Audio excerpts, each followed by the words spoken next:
Have you ever prayed until your voice trembled, only to feel that heaven stayed silent? Have you ever poured out every fear, every hope, every tear, and the only answer you received was stillness? There are seasons of the soul when prayer feels like throwing stones into an endless sea. You wait for the echo, for a ripple, for any sign that someone is listening, but nothing comes back. You wake before dawn, kneel beside your bed, whisper your petitions, and yet the ceiling feels like stone. You go to Mass, watch the candles burn, hear the words of Scripture, and still your heart feels untouched. You begin to wonder if perhaps God has turned his face away, or worse, that he was never there at all. But what if the silence of heaven is not rejection, but invitation? What if the stillness you dread is the very doorway through which grace enters? The saints knew this silence well. They called it the desert of the soul, a place where the heart is stripped bare, where faith is tested not by emotion but by endurance. In that desert, illusions fall away. There is no applause, no comfort, no proof, only the raw ache of longing. And yet, this is where the deepest work of God begins. When everything external fails to move you, when even prayer seems empty, God is carving out space within you, a hollow that only he can fill. It is in this emptiness that trust is born. Real trust does not bloom in answered prayers. It grows in unanswered ones. It is forged in silence, watered by tears, and strengthened by surrender. Think of it this way. The seed of faith must fall into the ground and die before it can live again. In the same way, our certainties must be buried in silence so that something purer, something eternal, may rise in their place. And though the silence feels endless, it is not without purpose. It is the sacred waiting room of transformation. When you whisper, "Where are you, Lord?" the very question becomes prayer. He is nearer than your breath, listening not just to your words, but to the longing behind them. The silence that feels like distance is often his gentlest form of presence, a presence too deep for sound. Yet we are not left without signs. Hidden within the rhythm of every Mass lies a moment when heaven itself opens, when silence gives way to the soundless roar of eternity. Most never notice it. It happens quietly, almost invisibly, in the lifting of a chalice, in the whisper of consecration, in the pause where time and eternity touch. It is there, in that instant, that the silence of heaven turns into invitation. It is there that the God who seemed distant bends close, offering himself not through thunder or vision, but through presence, real, living, poured out for love. But to recognize that moment, to receive what it offers, the heart must first be trained in silence. Because only a silent heart can hear the language of God. Only a surrendered soul can recognize his touch in the breaking of bread, in the lifting of a chalice, in the stillness that follows. So if you find yourself in the desert of prayer, take heart. You are not abandoned. You are being invited. Every unanswered prayer is not a closed door but a deeper call. Trust me. Wait. Watch. For even in the silence, heaven is listening. And soon, sooner than you think, you will see that the silence was never empty at all. There is a moment in every Mass so sacred, so charged with divine mystery, that heaven itself bends low to touch the earth. It comes quietly, almost unnoticed. No trumpet sounds, no light flashes across the sky. And yet, within those few seconds, eternity opens its gates. Most people never realize it. They attend Mass faithfully, they sit, they stand, they kneel, and yet the heart of the miracle passes before them like a soft breeze that they do not feel. But if you were to slow down time, if you could see with the eyes of the soul, you would realize that at this single instant, all of heaven is watching. Angels kneel. Saints adore. The sacrifice of Calvary becomes present again. Not in symbol, but in reality. This is the moment of the elevation of the chalice. The priest lifts high the cup that holds the precious blood, the same blood that once fell drop by drop from the cross. It is the point when time and eternity intersect, when Christ's once-for-all sacrifice is made present here and now. It is not a reenactment. It is not remembrance. It is participation in the very act that redeemed the world. But to see it, to truly feel it, the heart must be awake. It must be stripped of distraction, free from the noise of self. Because this moment is delicate, like the whisper of the Spirit moving over the waters of creation. It does not demand attention. It invites it. It calls softly. Look. Listen. Believe. Many souls approach this moment casually, unaware that the gates of heaven stand open. Their lips recite words, their minds wander, and yet, right there before them, the universe trembles with divine presence. If we could perceive what truly happens during the elevation, our knees would give way under the weight of glory. For in that instant, the infinite God is not distant. He is there, on the altar, offering himself again out of love for us. It is not only the priest who lifts the chalice. Christ himself, through the priest's hands, raises the offering of his blood to the Father. And as that chalice is lifted, every soul present is invited into the mystery. Invited to place upon that altar every fear, every sin, every wound, every desire. It is an invitation to join your life to his. Imagine for a moment what it would mean to pour your whole being into that chalice. Your griefs, your hopes, your uncertainties, and to see them united with the sacrifice of Jesus. This is not poetry. It is reality. It is the mystery that Saint Teresa of Avila came to understand in the depths of her own struggle. For years, she attended Mass faithfully but distractedly. Her body was present, but her heart was restless, wandering among her worries and her weariness. Until one day, during the elevation, something within her broke open. As she lifted her eyes toward the chalice, she suddenly understood, not with her intellect, but with the eyes of her soul, that this was the very blood of Christ, the same blood that purchased her salvation. And in that revelation, something shifted forever. She realized that this was not just a sacred ritual but a living encounter. The moment of elevation was not simply an offering made for her, but an offering she was invited to share in. Heaven was not far away.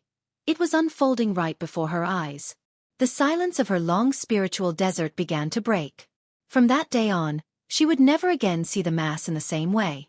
The chalice became for her the symbol of divine intimacy, a bridge between her frail humanity and the boundless mercy of God. And she began to teach others to pay attention, to awaken at that precise instant when the chalice rises.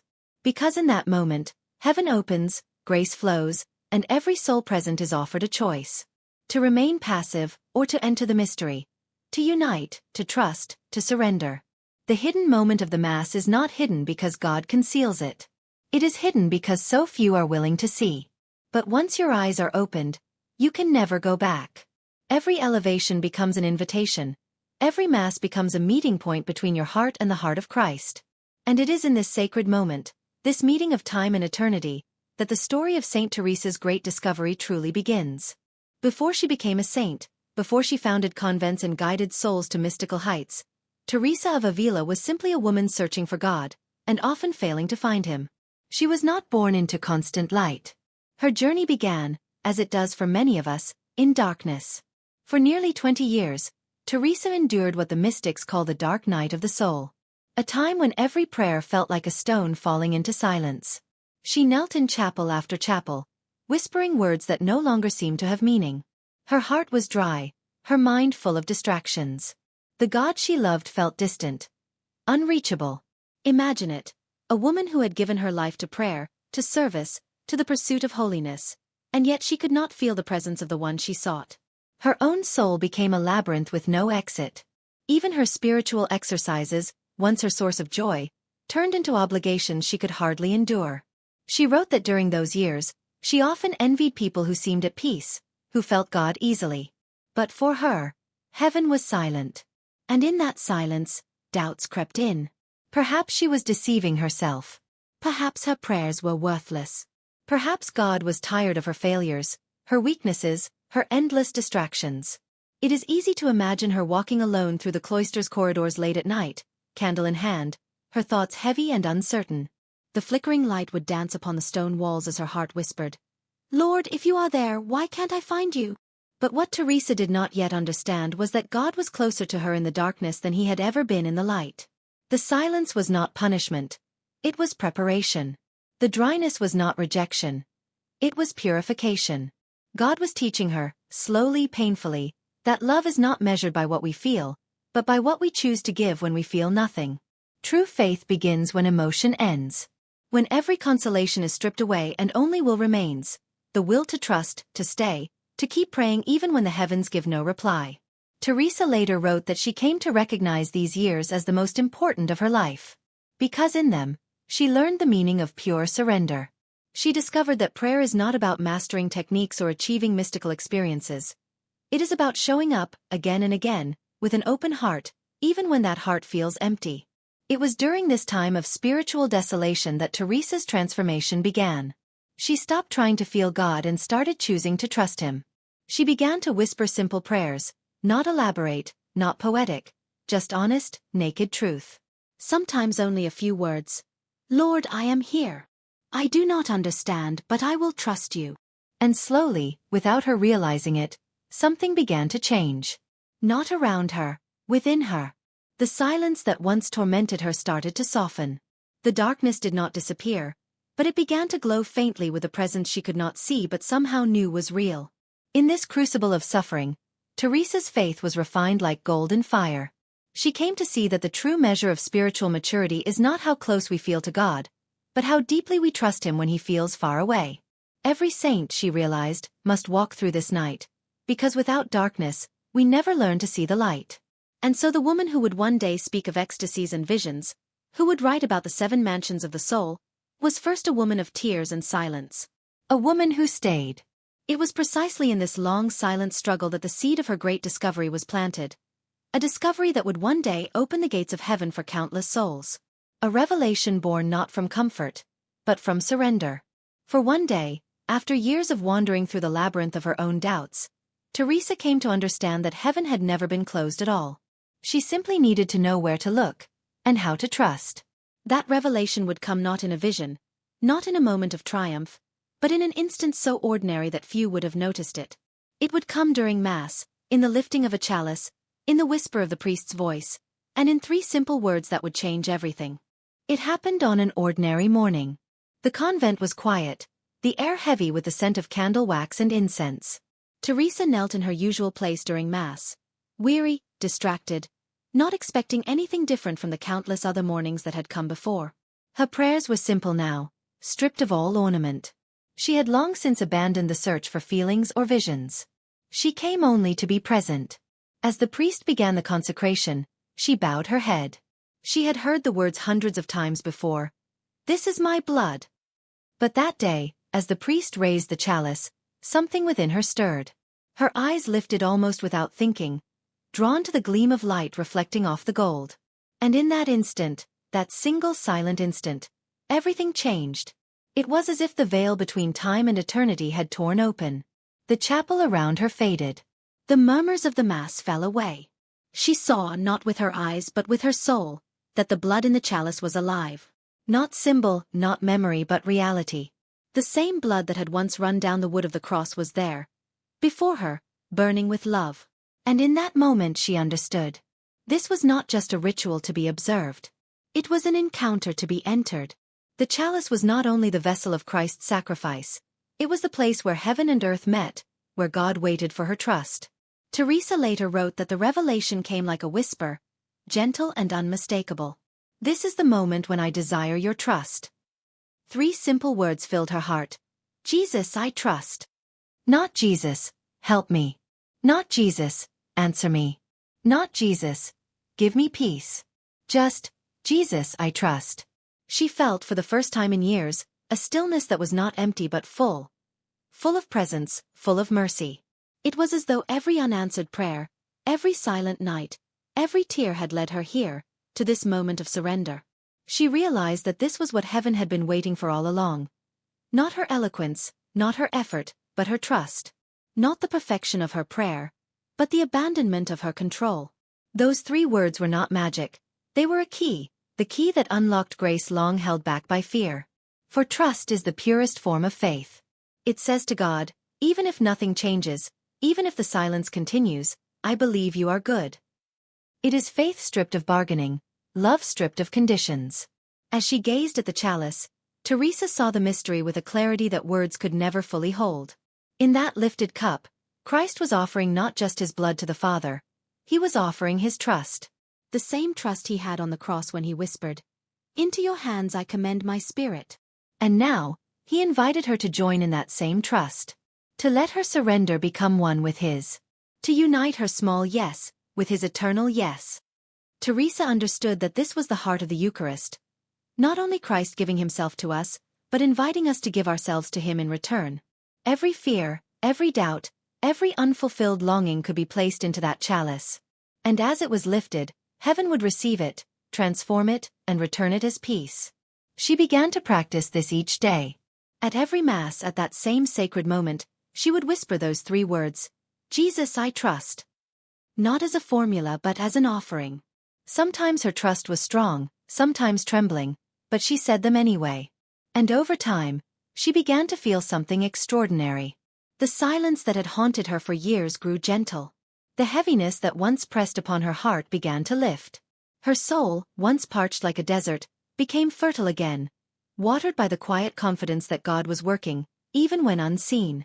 She began to notice small miracles, not dramatic ones, but quiet transformations. Patience where there had been frustration. Peace where there had been anxiety. Joy that appeared without cause. She realized that the greatest miracle was not that her circumstances changed, but that she did. And that is when she understood the true power of those 3 words. They were not meant to change God's heart, they were meant to change hers. They turned her fear into faith, her striving into surrender, her longing into love. From that day forward, Teresa taught her spiritual daughters to do the same. During the elevation of the chalice, she told them, "Lift your eyes and say those words with all your heart. Jesus, I trust." Not to command heaven but to open it. Not to demand a miracle, but to become one. For in that moment, when the chalice rises, when time and eternity touch, every soul that trusts is drawn into the very heart of God.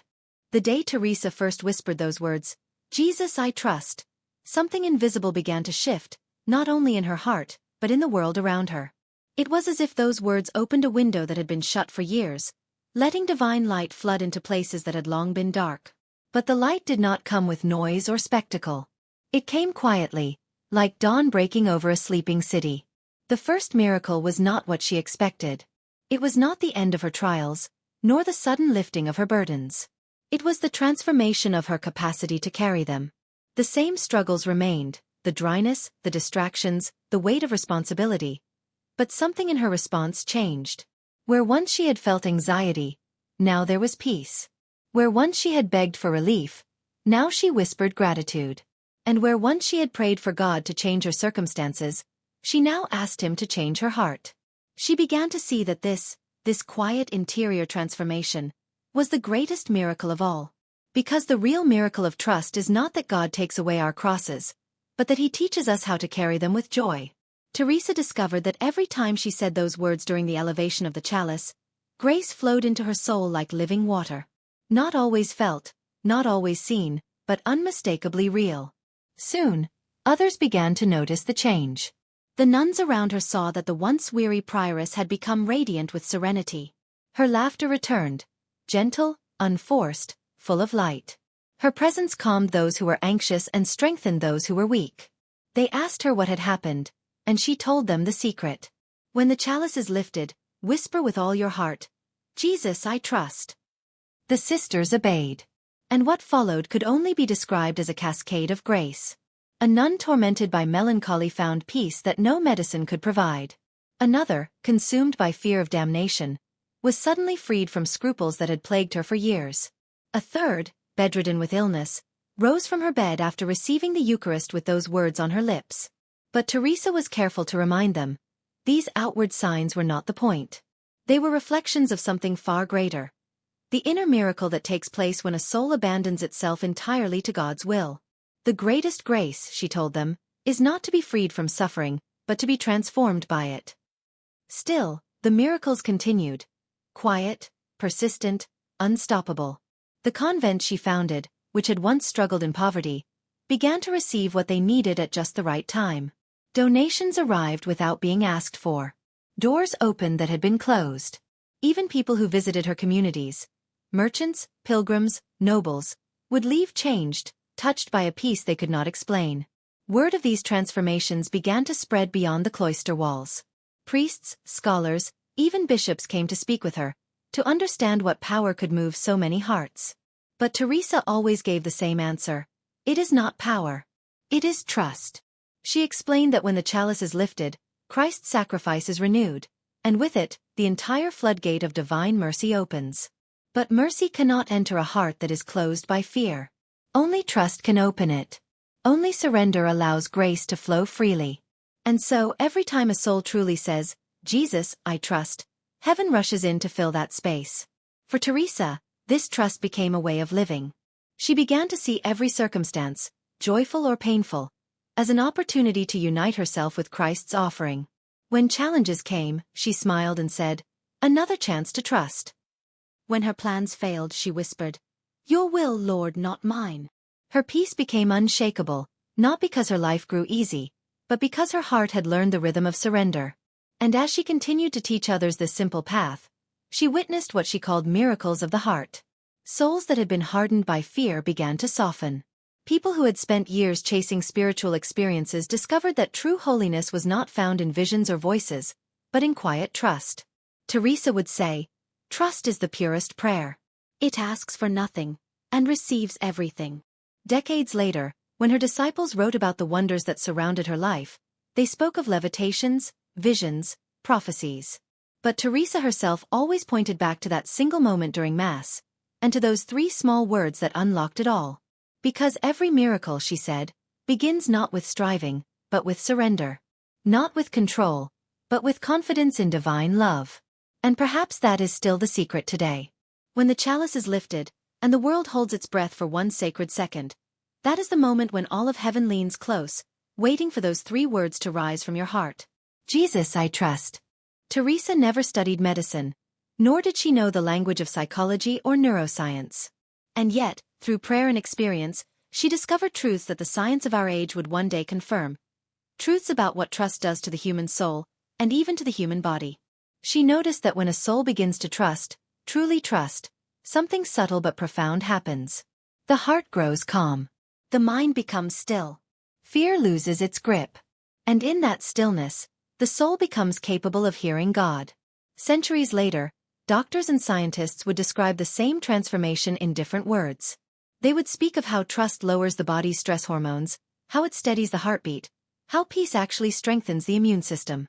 They would prove with data what Teresa already knew by grace, that the body and soul are not separate realms, but one living unity.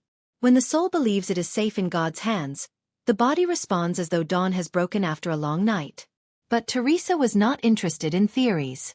For her, these discoveries were born of experience, of countless nights when fear whispered that she was alone, and the simple act of saying, "Jesus, I trust," silenced that voice. She understood that trust is not a passive emotion. It is an active decision. A movement of the will that says, "Even if everything within me trembles, I choose to rest in God." This, she said, is the miracle behind all other miracles.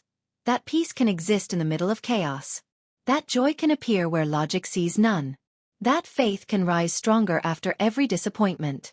She began to describe this peace as a kind of supernatural chemistry.